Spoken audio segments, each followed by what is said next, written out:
तल्ली दुर्गा भवानी कोल्लू विन्नाई पुण्य भूमि पे मी अंदरीनी कलवड़म नाकू आनंदमुगा उन्नति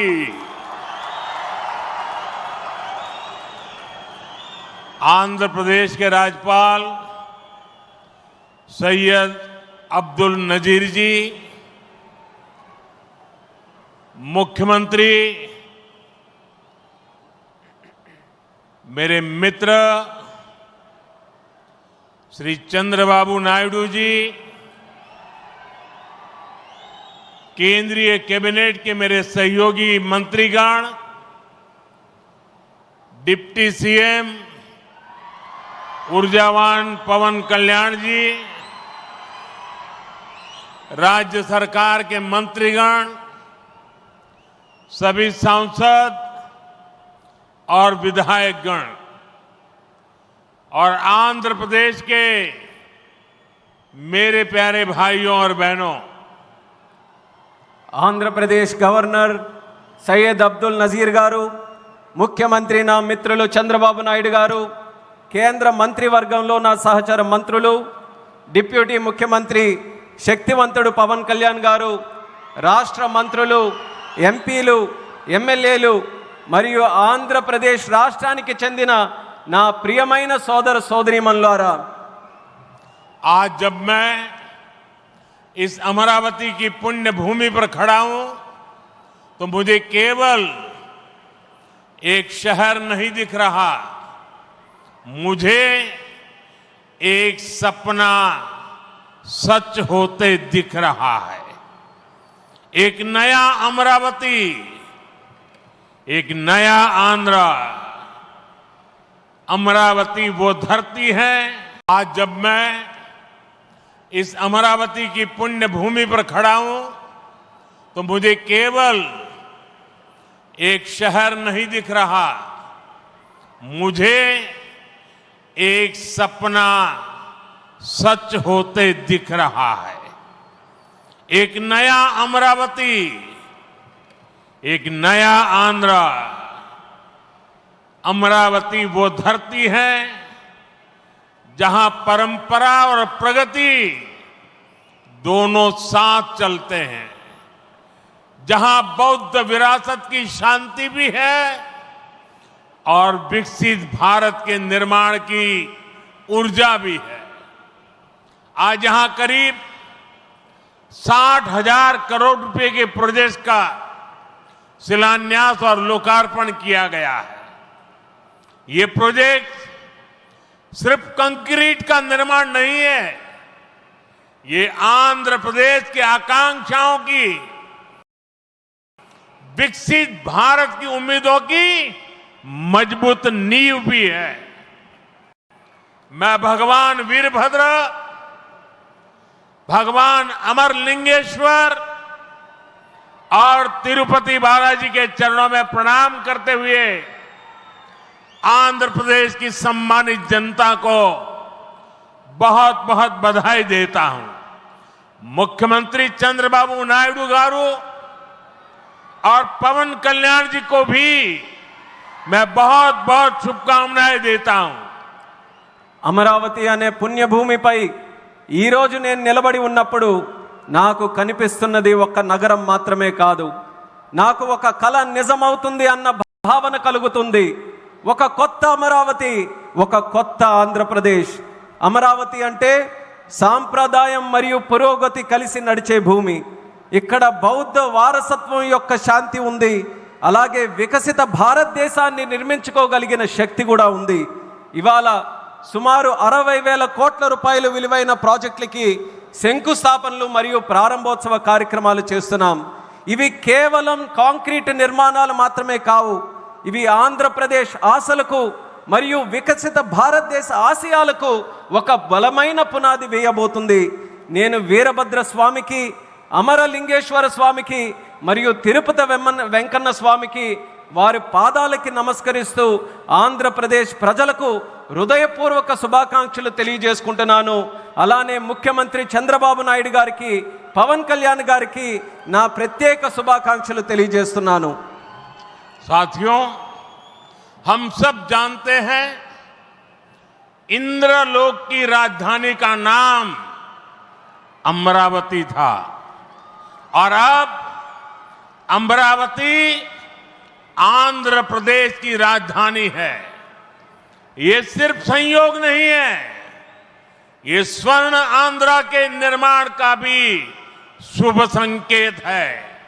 स्वर्ण आंध्रा विकसित भारत की राह को मजबूत करेगा और अमरावती स्वर्ण आंध्रा के विजन को ऊर्जा देगी। अमरावती केवलम ओक नगरम का दो, अमरावती ओक शक्ति आंध्र प्रदेश नो आधुनिक प्रदेश का मार्चे शक्ति आंध्र प्रदेश नो अधुनातन प्रदेश గా మార్చే శక్తి. మిత్రులారా, ఇంద్రుడు తాలూకా రాజధాని పేరు అమరావతి అని మన అందరికీ కూడా తెలుసు. ఇప్పుడు అమరావతి మన ఆంధ్రప్రదేశ్ రాష్ట్రానికి రాజధానిగా నిలిచింది. ఇది కేవలం యాదృచ్ఛికం కాదు, ఇది స్వర్ణ ఆంధ్రప్రదేశ్ రాష్ట్ర నిర్మాణానికి శుభ సూచకం అనేది తెలియజేస్తున్నాను. స్వర్ణాంధ్ర వికసిత భారతదేశ సంకల్పానికి బలమిస్తుంది. అలానే అమరావతి మన స్వర్ణాంధ్ర విజన్కు శక్తినిస్తుంది. అమరావతి అంటే కేవలం ఒక నగరం కాదు, అమరావతి ఒక శక్తి. ఆంధ్రప్రదేశ్కు ఆధునిక ఆంధ్రప్రదేశ్గా అధునాతన ఆంధ్రప్రదేశ్గా మార్చే శక్తి అని తెలియజేస్తున్నాను. साथियों, अमरावती एक ऐसा शहर होगा जहां आंध्र प्रदेश के हर नौजवान के सपने साकार होंगे।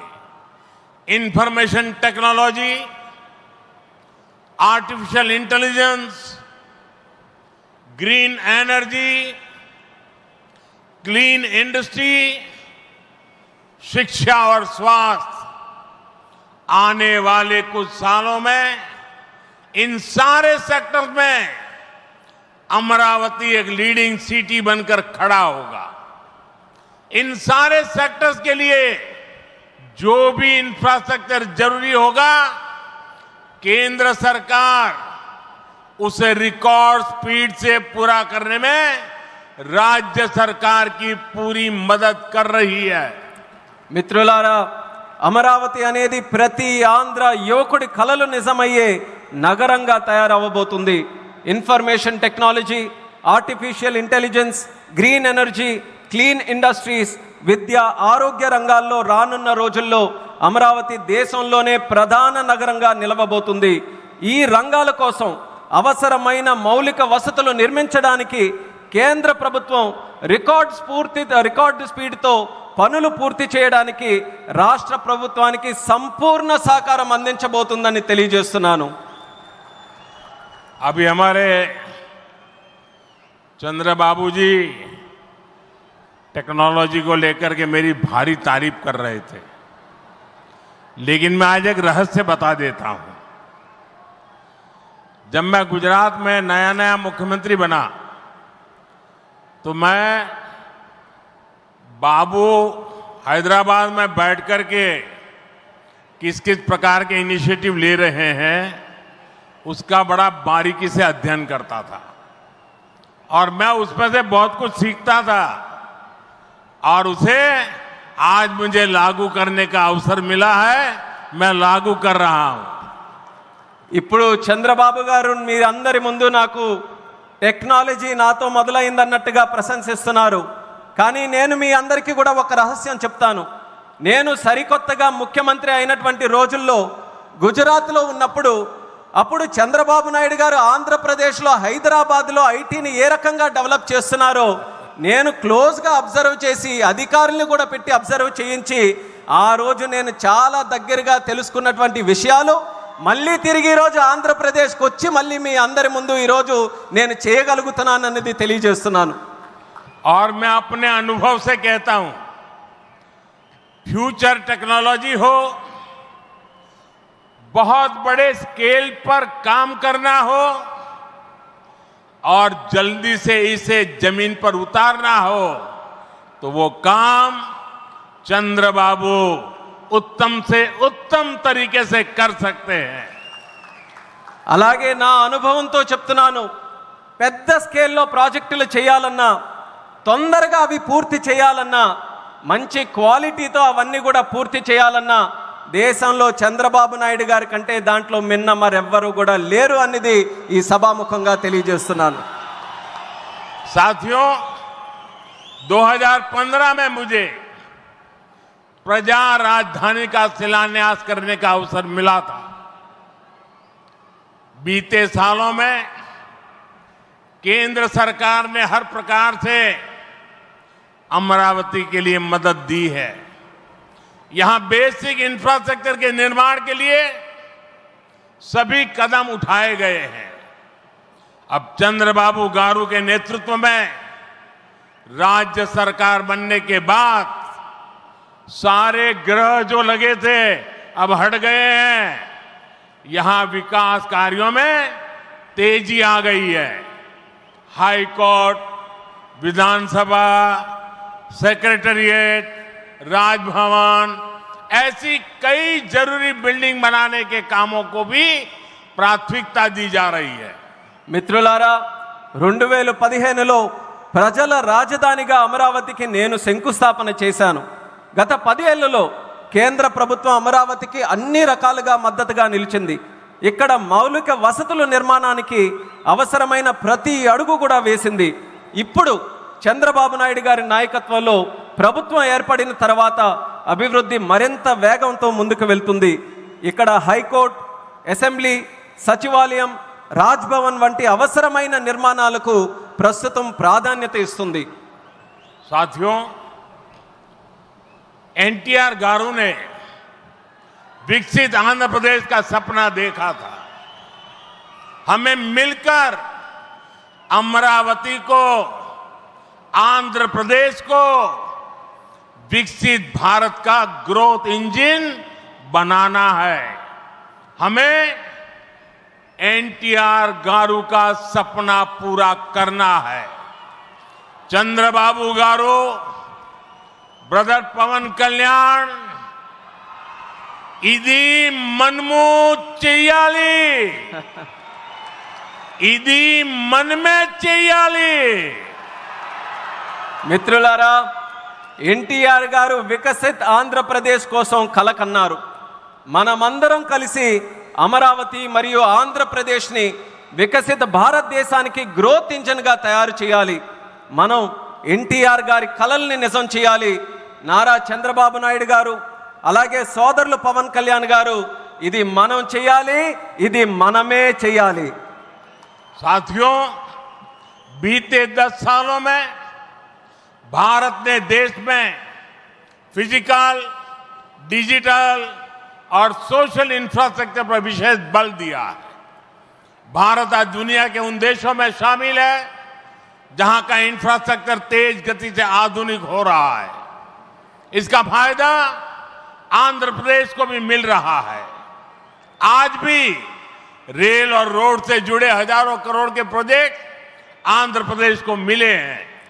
మిత్రులారా, గత 10 ఏళ్లలో భారతదేశం ఫిజికల్, డిజిటల్ మరియు సోషల్ ఇన్ఫ్రాస్ట్రక్చర్ పై ప్రత్యేక దృష్టి సారించింది। ఇప్పుడు భారత్ ప్రపంచంలో అత్యంత వేగంగా మౌలిక వసతులు అభివృద్ధి చెందుతున్నటువంటి దేశాల్లో ఒకటిగా నిలుచుంది। ఇది ఆంధ్రప్రదేశ్కు కూడా ప్రయోజనంగా మారబోతుంది। ఈ రోజు కూడా రైల్ మరియు రోడ్డు ప్రాజెక్టులలో రాష్ట్రానికి వేల కోట్ల రూపాయలు కేంద్రం తరపున అందించడం జరుగుతుంది। यहां आंध्र प्रदेश में कनेक्टिविटी का नया अध्याय लिखा जा रहा है। इन प्रोजेक्ट से एक जिले से दूसरे जिले की कनेक्टिविटी बढ़ेगी, आसपास के राज्यों से कनेक्टिविटी बेहतर होगी। इससे किसानों के लिए बड़े बाजार तक फसल पहुंचाना आसान होगा और उद्योगों के लिए भी सुविधा होगी। टूरिज्म सेक्टर को और तीर्थ यात्राओं को बल मिलेगा। जैसे रेनीगुंटा नायडूपेटा हाईवे से तिरुपति बालाजी के दर्शन आसान होंगे। लोग बहुत कम समय में वेंकटेश्वर स्वामी के दर्शन कर पाएंगे। ఆంధ్రప్రదేశ్లో కనెక్టివిటీకి ఒక కొత్త అధ్యాయం మొదలవబోతుంది. ఈ ప్రాజెక్టులతో ఒక జిల్లాకు మరొక జిల్లాకు కనెక్టివిటీ పెరుగుతుంది. పక్క రాష్ట్రాలతో కూడా అనుసంధానం ఏదైతే ఉందో అది కూడా మెరుగు కాబోతుంది. ఈ ప్రాజెక్టుల వల్ల రైతులకి పెద్ద మార్కెట్లకు తక్కువ సమయంలో తమ పంటని తీసుకొని వెళ్ళడానికి సులభం అవుతుంది. అలాగే ఉద్యోగస్తులు మరియు పారిశ్రామికులు కూడా సౌకర్యం కలుగుతుంది. పర్యాటకం, తీర్థయాత్రలకి ఆ రంగాలకి కూడా ఉపయోగపడుతుంది. ఉదాహరణకు రేణుగుంట నుంచి నాయుడుపేట కొత్త హైవే ఏదైతే ఉందో దాని ద్వారా తిరుపతి వెంకన్న స్వామి వారి దర్శనం చాలా సులభంగా మనకు అవుతుంది. తక్కువ సమయంలో ప్రజలు ఆ స్వామి వారిని దర్శనం చేసుకొని ఆ అవకాశం పొందుతారని కూడా తెలియజేస్తున్నాను. साथियों, दुनिया में जो भी देश तेजी से विकसित हुए हैं उन्होंने अपनी रेलवे पर बहुत अधिक बल दिया। बीता दशक भारत में रेलवे के ट्रांसफॉर्मेशन का रहा। भारत सरकार ने आंध्र प्रदेश में रेलवे के विकास के लिए रिकॉर्ड पैसे भेजे हैं। वर्ष 2009 से 2014 तक आंध्र प्रदेश और तेलंगाना के लिए रेलवे का कुल बजट 900 करोड़ रुपए से भी कम था, जबकि आज सिर्फ आंध्र का ही रेल बजट 9000 करोड़ रुपए से ज्यादा का है, यानी करीब 10 गुना से ज्यादा की बढ़ोतरी हुई है।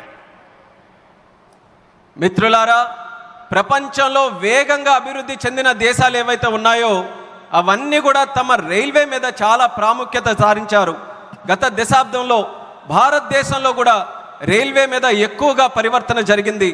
కేంద్ర ప్రభుత్వం ఆంధ్రప్రదేశ్ రైల్వే అభివృద్ధికి కూడా రికార్డు స్థాయిలో నిధులు మంజూరు చేయడం జరిగింది.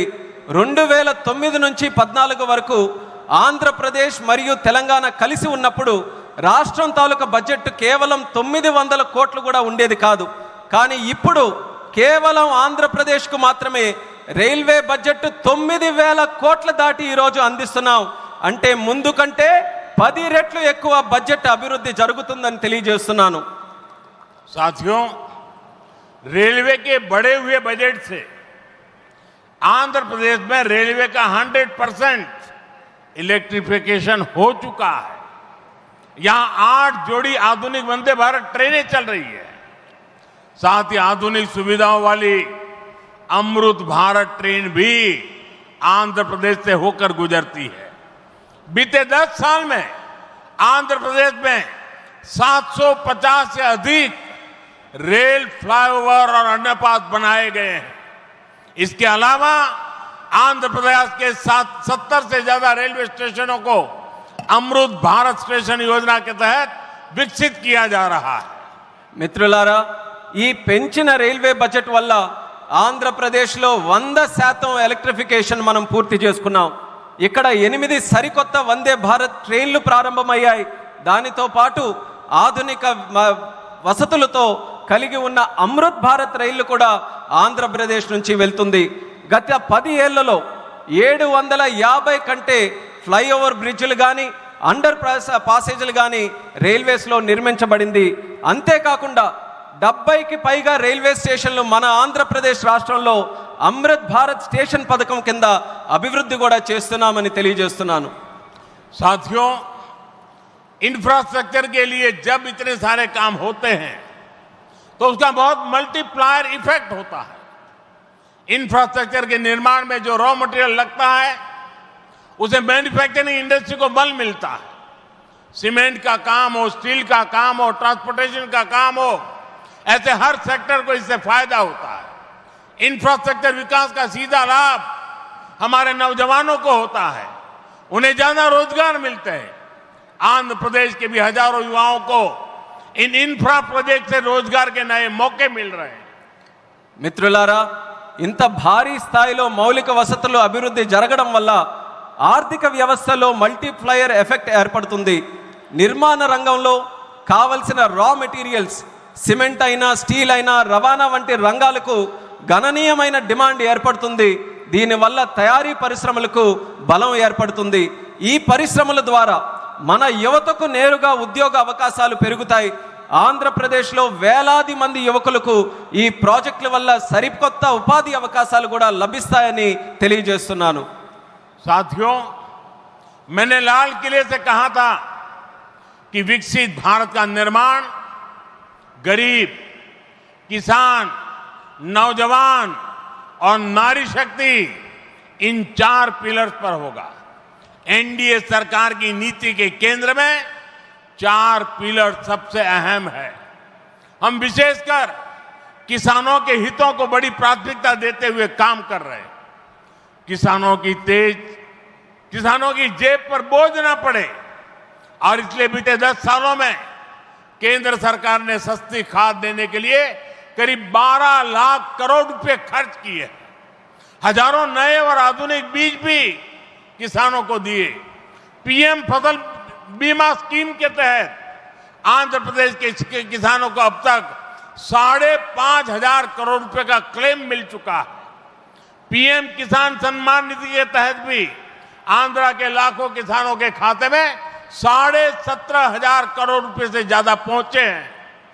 మిత్రులారా, నేను ఎర్రకోట నుంచి స్పష్టంగా చెప్పాను, వికసిత్ భారత్ నిర్మాణం కావాలంటే పేదవాడు, రైతు, యువకుడు, మహిళా శక్తి ఈ 4 స్తంభాలపై ఆధారపడి ఉంటుంది.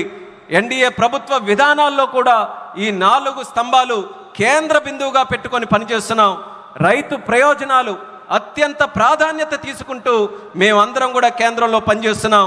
రైతు జేబులకి భారం పడకుండా ఆ ఉద్దేశంతో గత 10 ఏళ్లలో ఎరువుల కోసం ఏకంగా 12 లక్షల కోట్ల రూపాయలు ఖర్చు కేంద్ర ప్రభుత్వం చేసింది. 1000కి పైగా సరికొత్త మరియు ఆధునిక విత్తనాలు కూడా రైతులకి అందించబడ్డాయి. పీఎం పంట బీమా యోజన కింద ఆంధ్రప్రదేశ్ రైతులకు ఇప్పటి వరకు 5,500 కోట్లు నష్టపరిహారం కూడా చెల్లించాం. పీఎం కిసాన్ సమ్మాన్ నిధి ద్వారా లక్షలాది మంది ఆంధ్రప్రదేశ్ రైతుల ఖాతాల్లో 17,500 కోట్ల వరకు వాళ్ళందరికీ కూడా నిధులు జమ చేశామన్నది గర్వంగా తెలియజేస్తున్నాను. साथियों, आज पूरे देश में सिंचाई के प्रोजेक्ट्स का जाल बिछाया जा रहा है. रिवर लिंकिंग का काम भी, उसका अभियान भी शुरू किया गया है. हमारा लक्ष्य है कि हर खेत को पानी मिले, किसानों को पानी की दिक्कत ना हो. यहां नई सरकार बनने के बाद पोलवरम प्रोजेक्ट में भी नई गति आई है. आंध्र प्रदेश के लाखों करोड़ों लोगों का इस प्रोजेक्ट से जीवन बदलने वाला है. पोलवरम प्रोजेक्ट तेजी से पूरा हो, इसके लिए केंद्र के एनडीए सरकार से राज्य सरकार को पूरी मदद दी जा रही है. మిత్రులారా, దేశవ్యాప్తంగా ఇరిగేషన్ ప్రాజెక్టులు నిర్మిస్తున్నాం. అలాగే నదుల అనుసంధాన కార్యక్రమం కూడా మేము ప్రారంభించాం. మా లక్ష్యం ప్రతి పొలానికి నీరు అందించాలి, రైతుకి నీటి సమస్య అనేది రాకూడదు. ఇప్పుడు రాష్ట్రంలో ఎన్డీఏ ప్రభుత్వం ఏర్పడిన తర్వాత పోలవరం ప్రాజెక్టు పనుల్లో కూడా వేగం మరింత పుంజుకుంది. ఈ ప్రాజెక్టు ద్వారా లక్షలాది కోట్లాది మంది ప్రజలు, రైతుల తాలూకా జీవితం మారబోతుంది. పోలవరం ప్రాజెక్టు త్వరగా పూర్తవ్వాలని కేంద్ర ఎన్డీఏ ప్రభుత్వం అలాగే రాష్ట్ర ఎన్డీఏ ప్రభుత్వం పూర్తిగా సహకారంతో కలిసిమెలిసి పనిచేస్తాయని తెలియజేస్తున్నాను. साथियों, आंध्र की धरती ने दशकों से भारत को स्पेस पावर बनाने में बहुत बड़ी भूमिका निभाई है. श्रीहरिकोटा से जब जब कोई मिशन लॉन्च होता है तो कोटि कोटि भारतीयों को गर्व से भर देता है. करोड़ों भारतीय नौजवानों को यह क्षेत्र स्पेस के प्रति आकर्षित करता रहा है. अब आज देश को, हमारे डिफेंस सेक्टर को मजबूत करने वाला नया संस्थान भी मिला है. कुछ देर पहले हमने डीआरडीओ की नई मिसाइल टेस्टिंग रेंज की आधारशिला रखी है. नागरा लंका में बनने जा रही नवदुर्गा टेस्टिंग रेंज मां दुर्गा की तरह देश की डिफेंस पावर को शक्ति देगी. मैं इसके लिए भी देश के वैज्ञानिकों को, आंध्र प्रदेश के लोगों को बधाई देता हूं. మిత్రులారా, మన ఆంధ్ర భూమి దశాబ్దాలుగా భారతదేశానికి అంతరిక్ష శక్తి అవతరించడంలో ప్రధాన పాత్ర పోషిస్తుంది. శ్రీహరికోట నుంచి లాంచ్ అయ్యే ప్రతి రాకెట్ ప్రయోగం కోట్లాది మంది భారతీయుల్ని గర్వపడేలా చేస్తుంది. అలాగే కోట్లాది మంది భారతదేశ యువకులను ఈ అంతరిక్ష రంగం ఇప్పుడు ఆకర్షిస్తుంది. ఇప్పుడు దేశ రక్షణను బలోపేతం చేసే ఒక కొత్త సంస్థను కూడా మనం ప్రారంభిస్తున్నాం. కొద్దిసేపటి క్రితం DRDO నవదుర్గ మిసైల్ లాంచింగ్ రేంజ్కి శంకుస్థాపన చేశాం. నాగాలంకలో నిర్మించబోయే ఈ కేంద్రం మన కనకదుర్గమ్మల దేశ రక్షణకు శక్తిని నిరంతరం కూడా ఇస్తుంది. ఇందుకు శాస్త్రవేత్తలకు ఆంధ్ర రాష్ట్ర ప్రజలకు హృదయపూర్వకమైనటువంటి అభినందనలు నేను తెలియజేస్తున్నాను. साथियों, आज भारत की ताकत सिर्फ हमारे हथियार ही नहीं है, बल्कि हमारी एकता भी है. एकता का यही भाव हमारे एकता मॉल्स में मजबूत होता है. देश के अनेकों शहरों में एकता मॉल्स बनाए जा रहे हैं. मुझे खुशी है कि अब विशाखापत्तनम में भी एकता मॉल बनेगा. इस एकता मॉल में देश भर के कारीगरों, हस्तशिल्पियों के बड़े प्रोडक्ट एक ही छत के नीचे मिलेंगे. ये भारत की डायवर्सिटी से सबको जोड़ेगा.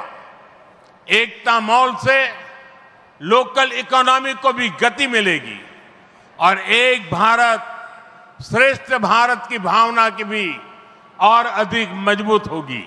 మిత్రులారా, ఈరోజు భారత్ యొక్క శక్తి కేవలం ఆయుధాల్లోనే లేదు, మన ఐక్యతలో కూడా ఉంటుంది. ఈ ఐక్యత భావమే మన ఏక్తా మాల్స్కు మరింత బలోపేతం చేస్తుంది. దేశంలో అనేక నగరాల్లో ఈ మాల్స్ని మనం నిర్మించబోతున్నాం. ఇప్పుడు విశాఖపట్నంలో కూడా ఒక ఏక్తా మాల్ నిర్మించడం కోసం మనం ఈరోజు శంకుస్థాపన చేశాం. దానికి నాకెంతో ఆనందంగా ఉంది. ఇక్కడ దేశవ్యాప్తంగా ఉన్న హస్త కళాకారులు వాళ్ళ ఉత్పత్తులు ఒకే చోట అందుబాటులో మనకు ఉంటాయి. ఈ మాల్ భారత వైవిధ్యాన్ని అనుసంధానిస్తుంది. లోకల్ ఎకానమీకి కూడా ప్రోత్సాహం ఇచ్చేలా ఈ మాల్ నడుస్తుంది. అలాగే ఏక్ భారత్ శ్రేష్ఠ భారత్ అనే భావనను మరింత బలోపేతం చేస్తుందని తెలియజేస్తున్నాను. साथियों, अभी हमने चंद्रबाबू जी को सुना. उन्होंने 21 जून अंतर्राष्ट्रीय योगा दिवस की चर्चा की. मैं चंद्रबाबू का, आंध्र की सरकार का और आंध्र के लोगों का आभारी हूं कि आपने अंतर्राष्ट्रीय योग दिवस के लिए देश का प्रमुख कार्यक्रम आंध्र में करने के लिए निमंत्रण दिया. मैं इसके लिए आपका आभार व्यक्त करता हूं और जैसा आपने कहा है, मैं स्वयं भी 21 जून को आंध्र के लोगों के साथ योग करूंगा और दुनिया का एक कार्यक्रम यहां पर होगा. इस कार्यक्रम का महत्व इसलिए भी है कि अंतर्राष्ट्रीय योग दिवस का 10 साल की यात्रा का ये 10वीं साल का महत्वपूर्ण पड़ाव है. पूरे विश्व में योग के प्रति एक आकर्षण है.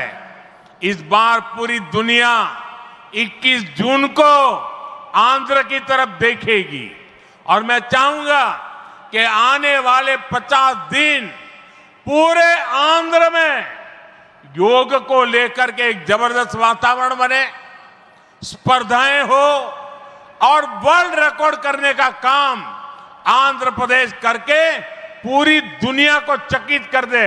और मैं मानता हूं चंद्रबाबू जी के नेतृत्व में ये होके रहेगा. మిత్రులారా, ఇప్పుడే మనం చంద్రబాబు నాయుడు గారిని విన్నాం. అంతర్రాష్ట్రీయ యోగా దినం జూన్ 21న మనం చేసుకోబోతున్నాం. దానికి చంద్రబాబు నాయుడు గారికి, ఏపీ గవర్నమెంట్కి, అలాగే రాష్ట్ర ప్రజలకి అందరికీ కూడా నేను ధన్యవాదాలు తెలియజేసుకుంటున్నాను. నన్ను ఆ రోజు ఇక్కడ ఆహ్వానించినందుకు. ఆ రోజు తాలూకా ప్రత్యేకత ఏంటంటే, మనం జూన్ 21 యోగా దినం, ప్రపంచ యోగా దినం ప్రకటించి 10 సంవత్సరాలు కాబోతుంది. ఆ రోజు కేవలం ఆంధ్రాలో యోగా ప్రచారం చేయడమే కాదు, ప్రపంచం మొత్తం ఉన్నటువంటి ప్రజలందరూ కూడా ఆంధ్రప్రదేశ్ రాష్ట్రం వైపు చూసేలా మనం అందరం కూడా చేయాలి. అది చేయాలనంటే ఈ ఉన్నటువంటి 50 రోజులు ఏదైతే ఉందో ప్రతి ఊరిలో, ప్రతి గ్రామంలో, ప్రతి వీధిలో కూడా, ప్రతి ఇంటిలో కూడా యోగాని మరింత ప్రాముఖ్యత తీసుకొని వచ్చే విధంగా కార్యక్రమాలు చేస్తూ వరల్డ్ రికార్డు సాధించే విధంగా ఈ 50 రోజులు కూడా మనం అందరం వినియోగించుకోవాలి. నాకు నమ్మకం ఉంది, చంద్రబాబు నాయుడు గారి తాలూకా నాయకత్వంలో అది ఖచ్చితంగా మనం సాధించగలగాం. అది మీరందరి తాలూకా సమక్షంలో విశాఖపట్నంలో ఏర్పాటు చేయబోయే యోగా కార్యక్రమంలో మీ అందరి ఆహ్వానం మేరకు నేను ఖచ్చితంగా వస్తాను. ఆ రోజు మనం అందరం కూడా కలిసి యోగా చేద్దాం. ఆ రోజు ప్రపంచం తాలూకా దృష్టి యోగా వైపు, అలాగే భారతదేశం వైపు కూడా మళ్ళిద్దామని ఈ సభాముఖంగా తెలియజేసుకుంటున్నాను. साथियों, आंध्र प्रदेश में ना तो सपने देखने वालों की कमी है और न ही सपनों को साकार करने वाले कम है। मैं विश्वास के साथ कह सकता हूं, आज आंध्र प्रदेश सही राह पर चल रहा है।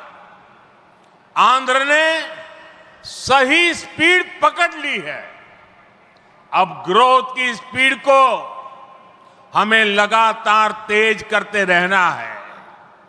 और मैं कह सकता हूं, जैसा बाबू ने 3 साल में अमरावती के निर्माण का जो सपना देखा है, इसका मतलब ये 3 साल की सिर्फ अमरावती की गतिविधि आंध्र प्रदेश के जीडीपी को कहां से कहां पहुंचा देगी, ये मैं साफ देख रहा हूं। मैं आंध्र प्रदेश की जनता को, यहां जो मेरे सहयोगी बैठे हैं, सभी को फिर आश्वस्त करता हूं, आंध्र प्रदेश की प्रगति के लिए आप मुझे हमेशा अपने साथ कंधे से कंधा मिलाकर चलते हुए देखेंगे। एक बार फिर आप सभी को बहुत बहुत शुभकामनाएं। मी अंदरी ఆశీర్వాదముతో ఈ కుటుంబీ ఆంధ్రప్రదేశ్ అభివృద్ధికి కట్టుబడి ఉన్నది. ధన్యవాద్. మిత్రులారా, ఆంధ్రప్రదేశ్లో కలలు కనే వాళ్ళ సంఖ్య తక్కువేమీ కాదు. అలానే ఆ కలలను నిజం చేసే వాళ్ళకి కూడా తక్కువేమీ కాదు. నేను నమ్మకంతో చెప్తున్నాను, ఇవాళ ఆంధ్రప్రదేశ్ ఒక సరైన మార్గంలో నడుస్తుంది. అలానే సరైన వేగంతో ముందుకు వెళ్తుంది. ఈ అభివృద్ధి వేగాన్ని మనం అందరం కొనసాగించాలి, అలానే పెంచుతూ ఉండాలి. ఇప్పుడే చంద్రబాబు నాయుడు గారు మాట్లాడుతూ చెప్పారు, 3 సంవత్సరాల్లో అమరావతి తాలూకా పనుల్ని పూర్తి చేస్తామని. నేను ఊహిస్తున్నాను, 3 సంవత్సరాల్లో అమరావతి పూర్తయిన తర్వాత ఆంధ్రప్రదేశ్ రాష్ట్రం తాలూకా జీడిపి ఏ స్థాయికి వెళ్తుందో ఒక్కసారి నేను ఊహించగలను. అది ఆంధ్రప్రదేశ్ రాష్ట్రం తాలూకా చరిత్రను మార్చబోతుందని తెలియజేస్తున్నాను. అందుకని ఆంధ్రప్రదేశ్ రాష్ట్ర ప్రజలకు, ఇక్కడ కూర్చున్న నా సహచరులకు నేను నమ్మకం కల్పిస్తున్నా, ఆంధ్రప్రదేశ్ రాష్ట్ర అభివృద్ధిలో మీ భుజంతో పాటు నా భుజం కూడా కలిపి పనిచేస్తానని నమ్మకంతో ఈ సందర్భంగా తెలియజేస్తున్నాను. మీ అందరికీ మరొక్కసారి నా హృదయపూర్వక శుభాకాంక్షలు తెలియజేస్తున్నాను. మీ అందరి ఆశీర్వాదంతో ఈ కూటమి ఆంధ్రప్రదేశ్ అభివృద్ధికి ఎల్లప్పుడూ కూడా కట్టుబడి ఉంటుంది. మీ అందరికీ కూడా నా ధన్యవాదాలు. భారత్ మాతా కీ జై. भारत माता की जय. भारत माता की जय. वंदे मातरम. वंदे मातरम. वंदे मातरम. वंदे मातरम. वंदे मातरम. वंदे मातरम. वंदे मातरम. वंदे मातरम.